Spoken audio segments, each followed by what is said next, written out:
Hey guys, it's History Behind the Warrior, and today I'm going to be talking about the philosophy of Superman. Now, in order to go in depth here, we do need to go to the very beginning, and I've talked about it a million times, so I'll go over it very briefly. Joker tricks Superman into killing his own wife Lois Lane, who is pregnant with their child. When she dies, a massive explosion ensues, in Metropolis completely wiping out all inhabitants, and Joker more or less completely destroys Clark's life. Now, at this point, we see what's been externally done to him. He has lost his entire life, but what goes on inside Clark's mind? This is what we're going to get into. Now, before Lois was killed, Clark comes across the way he's normally portrayed in comic books: truth, justice, and the American way. So really, the usual Superman nonsense we obviously all get in the comics. But the thing is, in every portrayal of the character, he's never been hit this hard on this personal of a level. See, there's been numerous incarnations of this character, but no one has been able to hit this hard to home with him, which does make this loss in his life that much more tragic. The loss of his longtime love and his child, with the death of Jimmy Olsen and the complete nuclear destruction of Metropolis, mentally broke him. He's seen cradling Lois's body. He's heartbroken, distraught, and filled with absolute rage. The first person to in fact see him after the explosion happened was Diana, and Diana would comfort him, but this wasn't quite enough. So now I quote a man by the name of James Baldwin: the most dangerous creation of any society is the man who has nothing to lose. And that's who Clark had become. He was stripped of everything in his life, and the same anarchist and murderer did this time after time after time. So Joker did the one thing to Superman that he couldn't do to Batman. He broke the Man of Steel. Now yes, Superman did kill the Joker, but if you think about it, isn't this what the Joker would have wanted? He's constantly pushed Batman over the years to kill him, to cross that line, but Batman says no, because he knows that fine line. And I'll use this quote here that was recently featured in Logan: I gotta be going on. Man has to be what he is, Joey. Can't break the law.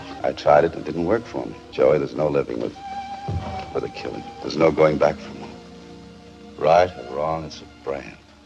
A brand sticks. There's no going back.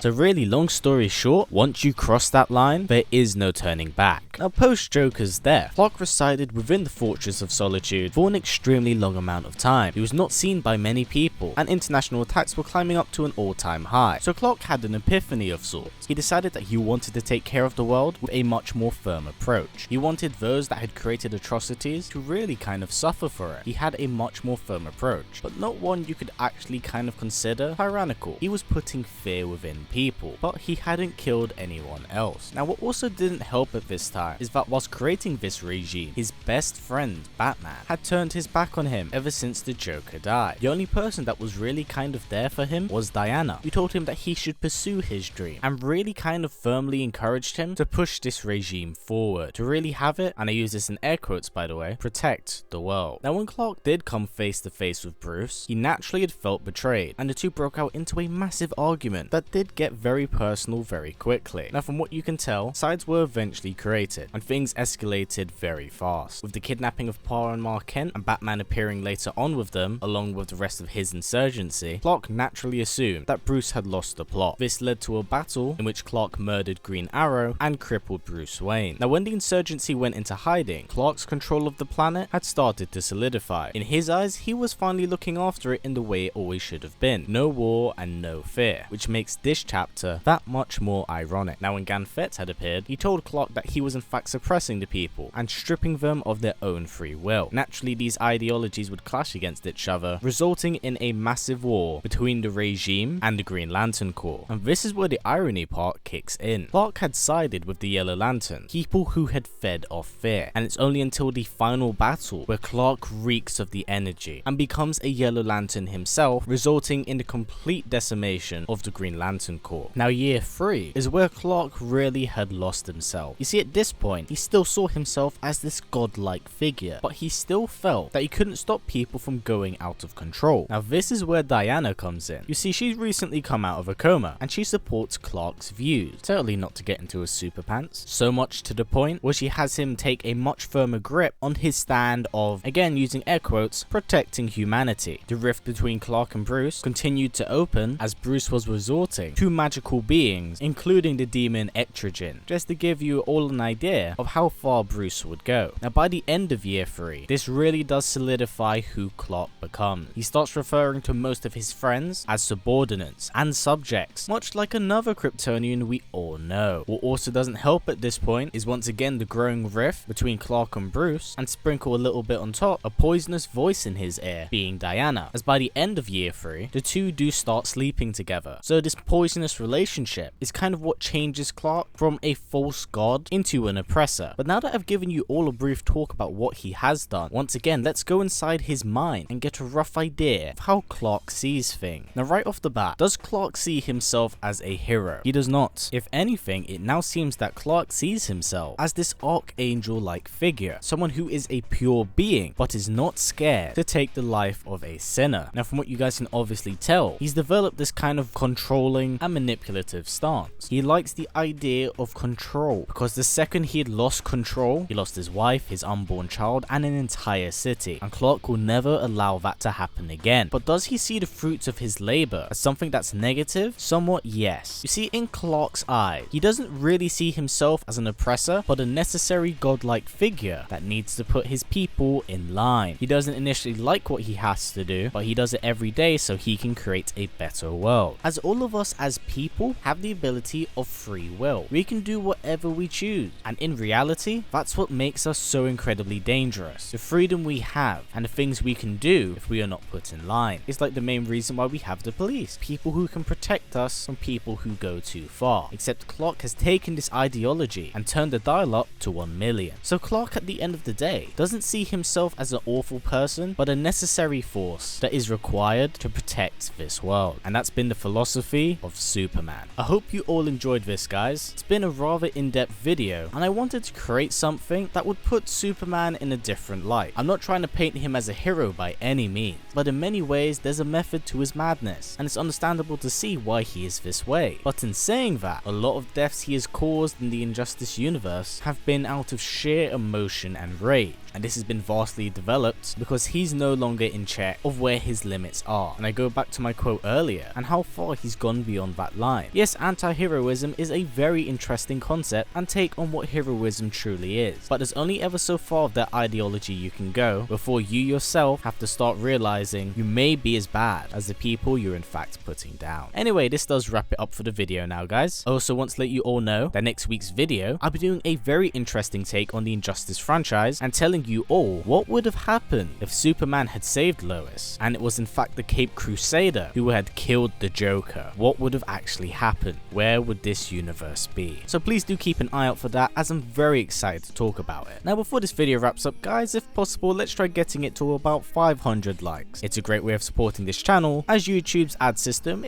it's broken at this point, so this helps out a ton. Now as always, guys, please comment, like, subscribe, and share this video with everyone you know. Please take care, and I'll see you all next time.